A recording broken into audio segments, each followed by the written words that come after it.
Assalamualaikum warahmatullahi wabarakatuh. Bismillahirrahmanirrahim.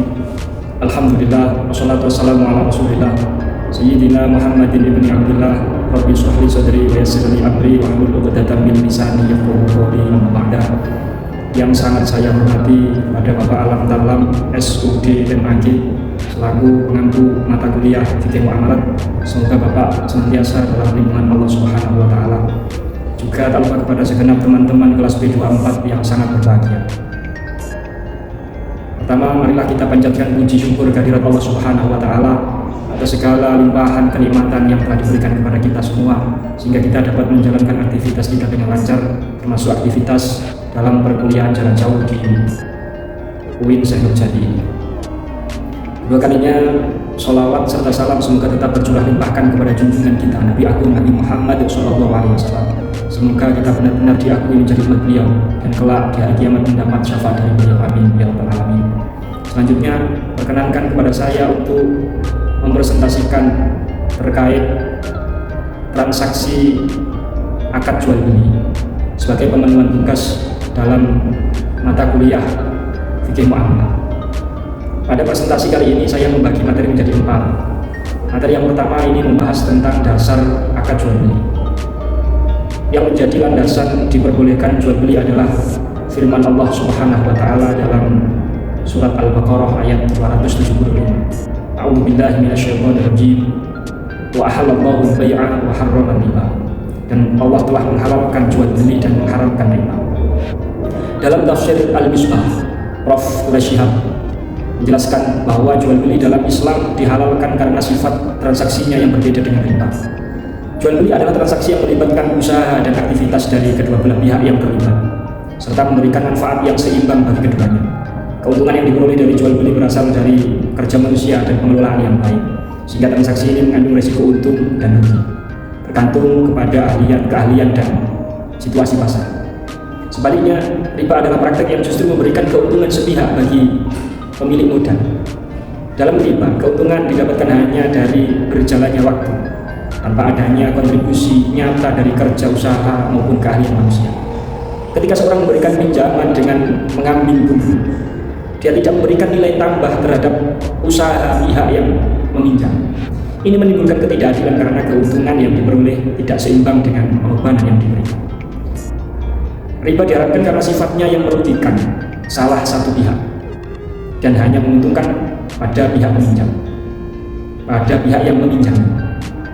Keuntungan dari riba diperoleh tanpa usaha atau kerja nyata, melainkan dari waktu yang terus berjalan sehingga pihak peminjam selalu dirugikan. Tidak seperti jual beli yang terpengaruh oleh kondisi pasar dan keahlian. Riba memberikan jaminan keuntungan bagi pemberi pinjaman tanpa memperhatikan situasi ekonomi. Ini adalah perbedaan dasar antara jual beli dan riba menurut pandangan Islam. Materi yang kedua ini terkait tentang definisi akad jual beli. Dalam kitab Kifayatul Akhyar dijelaskan al-bai'u fil lughah ita'u syai'in fi muqabalati syai'in. Jual beli secara bahasa adalah bermakna memberikan suatu barang untuk ditukar dengan barang lain atau barter.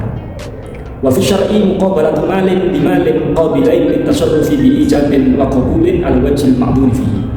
Sedangkan menurut syarak bermakna pertukaran harta dengan harta lain untuk keperluan tasarruf atau pengelolaan yang disertai dengan lafaz ijab dan qabul menurut tata aturan yang diizinkan. Yang ketiga adalah materi terkait rukun jual beli. Dengan mencermati pengertian atau definisi jual beli menurut syarak, maka bisa kita ketahui bahwa terdapat 3 rukun jual beli. Namun Imam Rafi'i menyebut ketiganya tidak sebagai rukun, akan tetapi beliau menyebutnya sebagai syarat sah jual beli. Rukun jual beli antara lain yang pertama adanya 2 orang yang bertransaksi atau muta'aqidin yang terdiri dari penjual dan pembeli.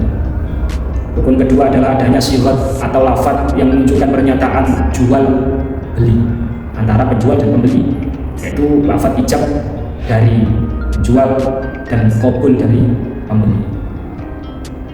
Kemudian rukun yang ketiga adalah adanya barang yang ditransaksikan atau ma'qud alaih. Unsur dari ma'qud alaih ini terdiri dari thaman atau harga barang dan musman yang barang yang dihargai. Ada catatan khusus terkait dengan sifat jual beli. Imam Rafi'i sebagaimana yang dikutip oleh Syekh Zakaria Al-Ansori dalam kitab Fathul Wahhab menyatakan bahwa dari ketiga rukun jual beli di atas, sifat ini merupakan rukun utama, sehingga oleh Imam Rafi'i beliau memasukkannya sebagai syarat utama jual beli. Tanpanya jual beli tidak sah. Inilah yang kemudian menjadi dasar mengapa bai'u atau jual beli tanpa adanya ijab dan qabul ini tidak diperbolehkan dalam mazhab Syafi'i dan hanya diperbolehkan dalam mazhab Hanafi, sehingga tidak harus diucapkan dalam bentuk sifat ini tidak harus diucapkan dalam bentuk yang jelas atau sharih. Misalnya aku jual baju ini ke kamu, kemudian dijawab oleh pembeli, ya aku beli baju ini dari kamu. Bentuk sifat jual beli bisa diucapkan dengan bentuk kiasan atau kinayah, asalkan secara adab kebiasaan kalimat tersebut itu sudah mengandung pengertian serah terima barang dalam bentuk jual beli. Misalnya ucapan seorang pembeli kepada penjual, aku membeli baju ini, aku ambil baju ini sekarang, besok saya bayar, besok saya kasih uang. Kalimat ambil dan kasih, dua-duanya ini menurut adat masyarakat bisa bermakna jual beli dalam kondisi tertentu. Baik, kita lanjut pada pembahasan atau materi yang keempat, yaitu ragam akad jual beli beserta hukumnya. Macam-macam jual beli menurut keberadaan barangnya. Dilihat dari keberadaan barang yang diperjualbelikan ini ada 3 macam. Yang pertama adalah barangnya ada di tempat, barangnya ini ada di tempat, atau bai'u ainin musyahadah atau bai'u ainin hadirah. Hukum jual beli barang yang langsung ada di tempat seperti ini hukumnya boleh. Sah dan tidaknya akad tergantung pada proses yang dijalani oleh muta'aqidain atau penjual dan pembeli. Bila mana prosesnya benar, maka sah jual belinya, dan sebaliknya apabila tidak benar proses jual belinya, maka tidak sah pula akadnya, sehingga tidak sah pula jual belinya. Wa innamal ainu hadirah fa in waqal aqdu 'alaiha bima yu'tabaru fihi wa fiha sahha al-'aqdu wa illa fala. Itu dalam kitab Kifayatul Akhbar. Kita lanjut pada materi yang kelima, yaitu syarat sah jual beli. Syarat sah jual beli ini ada 2. Ini dilihat dari sisi orang yang melakukan akad.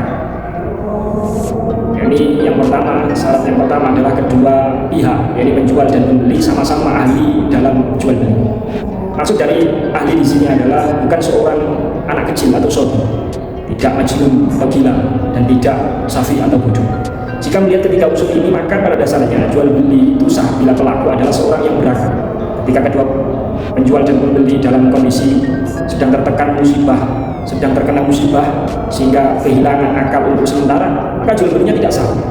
Dan apabila proses hilangnya akal ini disebabkan karena faktor kebiasaan buruk, misalnya seperti pemabuk, maka jual beli yang dilakukan oleh ahli sakron atau pemabuk itu dalam kondisi mabuknya hukumnya tetap sah.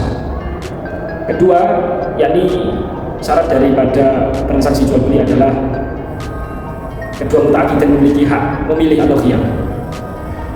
Tidak sah jual belinya orang yang dipaksa atau mukrah, kecuali bila dipaksa oleh hakim dengan alasan yang benar, atau mukrah yang dihakim.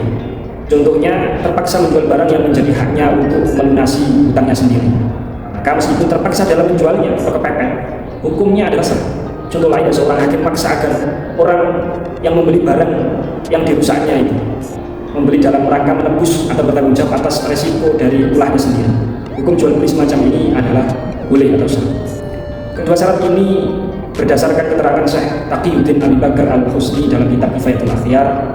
Wa yustaratu ma'a hadha ahliyatil bai' wal mustari fala yasihu bai'u sabi wal majnun wasafi wa yustaratu aidan fihi ma'al ikhtiyar fala yasihu bai'ul mukrah illa idza ukriha bihaqqin bi anna wajha alayhi bai'u malihi li wafa'i dainin aw shira'i malin aslama fihi fa akrahu al-hakim 'ala bai'ihi wa shira'i annahu ikrahu bihaqqin wa yasihu bai'u sakran wa shira'u 'ala al-manha.